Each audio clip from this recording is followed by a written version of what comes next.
sahabat-sahabatnya telah terjebak di lokasi-lokasi misterius itu selamanya. Roh penjelajah berhasil hidup kembali di dalam tubuh sahabat-sahabatnya, sementara jiwa teman-temannya terperangkap di dalam gua-gua yang gelap dan dingin.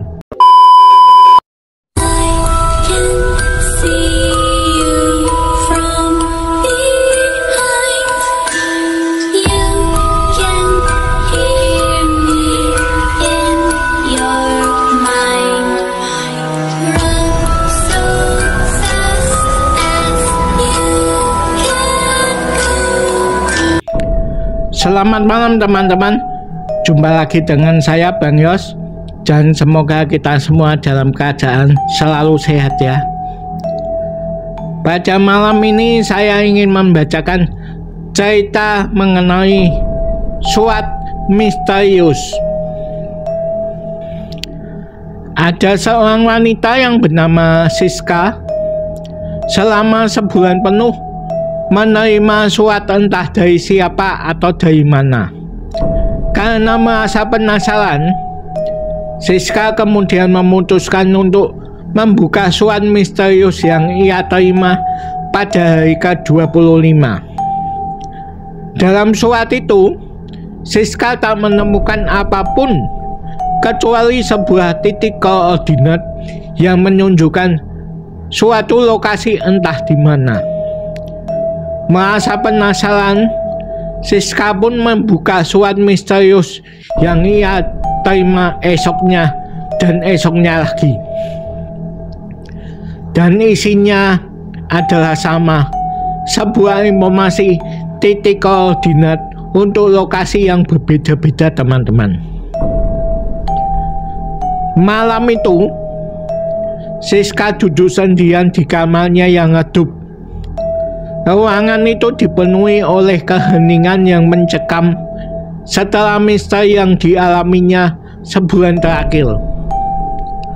Rasa penasaran membuat Siska memutuskan untuk membuka semua SWAT misterius itu sejak hari yang pertama. Dan isinya juga sama teman-teman. Hanya sebuah titik koordinat, sebuah lokasi yang entah berisi apa. Siska yang penasaran memutuskan mengajak 5 sahabatnya untuk menjelajahi lokasi-lokasi misterius tersebut. Namun, apa yang mereka temui di setiap tempat tersebut telah mengubah hidup mereka selamanya. Setiap kali mereka tiba di lokasi yang berbeda, mereka mengalami kejadian yang sangat menakutkan. Dan anehnya, ketika setiap mereka memutuskan pindah lokasi yang berbeda, salah satu dari mereka menghilang satu persatu tanpa jejak hingga menyiksakan satu orang, yaitu Siska seorang diri teman-teman. Setelah kembali ke rumahnya dengan ketakutan, namun apa yang mengejutkan Siska ketika dia memasuki rumahnya adalah keberadaan semua sahabatnya yang hilang. Mereka duduk di ruang tamu dengan senyuman aneh di wajah mereka, dan wajahnya demi sedikit berubah ya teman-teman, walaupun Siska mengenali itu adalah sahabatnya. Selamat datang Siska. Salah satu sahabatnya dengan suara serak yang tidak wajar. Siska terkejut dan mencoba mencari tahu apa yang sebenarnya terjadi. Dia memutuskan untuk menyanyai sahabat-sahabatnya itu, tetapi jawaban yang dia terima semakin membingungkan. Mereka menjawab dengan kata-kata yang terdengar aneh, dan cara berpakaian pun mereka aneh ya teman-teman. Dan senyuman aneh terus terpampang di wajah mereka. Ketakutan mulai merayap di hati Siska ketika dia menyadari bahwa sesuatu yang jauh lebih gelap sedang terjadi. Saat malam berlalu, tingkah laku sahabat-sahabatnya semakin aneh.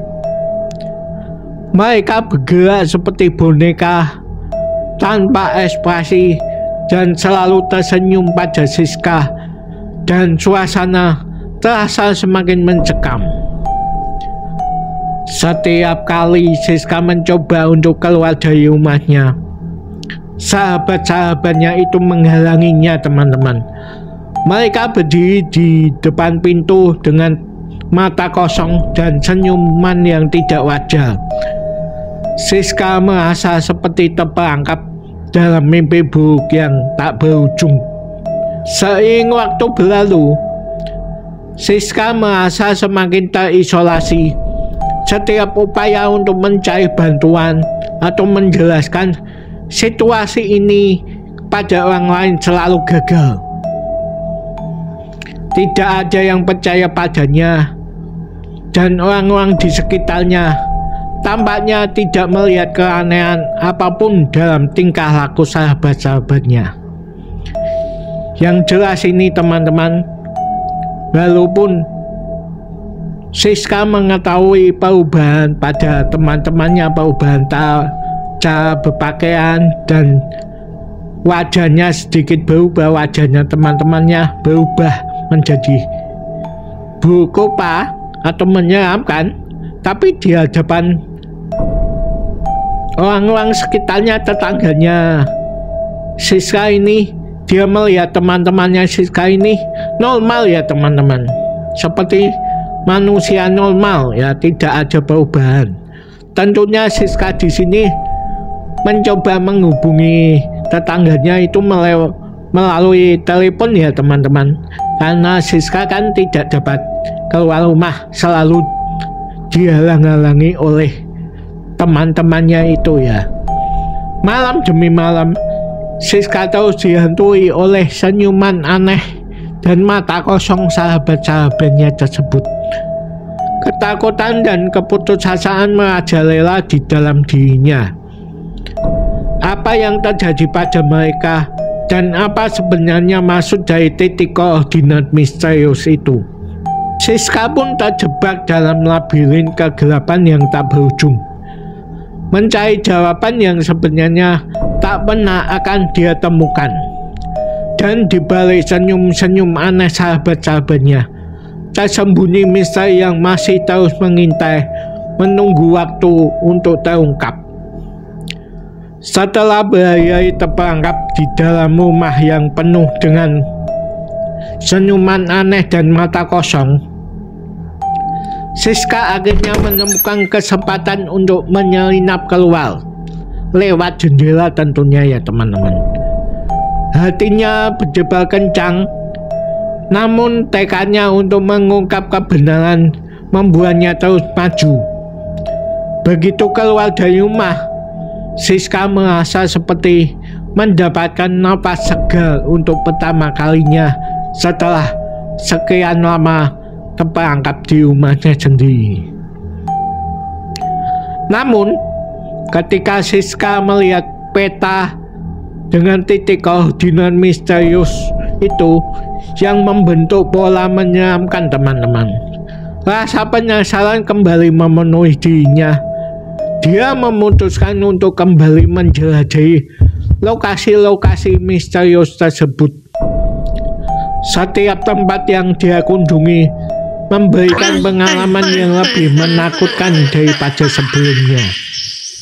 Tetapi Siska bertekad untuk menemukan jawaban.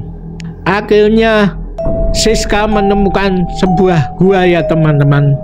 Di dalam sebuah gua yang gelap dan menyeramkan, Siska menemukan tulisan di dinding yang memberikan petunjuk tentang misteri yang selama ini menghantuinya.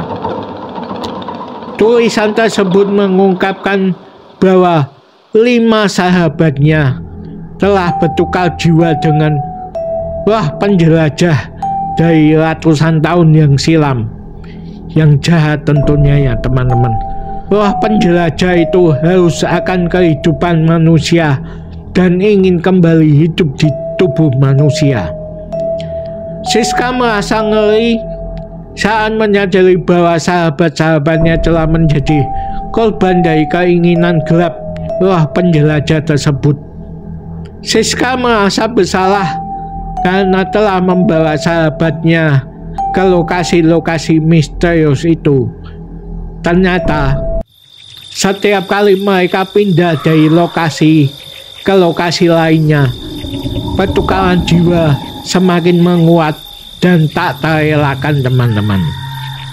Dengan hati yang berat, Siska menyadari bahwa sahabat-sahabatnya telah terjebak di lokasi-lokasi misterius itu selamanya. Roh penjelajah berhasil hidup kembali di dalam tubuh sahabat-sahabatnya, sementara jiwa teman-temannya terperangkap di dalam gua-gua yang gelap dan dingin. Siska menangis sejadi-jadinya di dalam gua, menghadapi kenyataan yang pahit. Dia merasa sendirian tanpa sahabat-sahabatnya yang sebenarnya, dan rasa bersalahnya semakin membebani.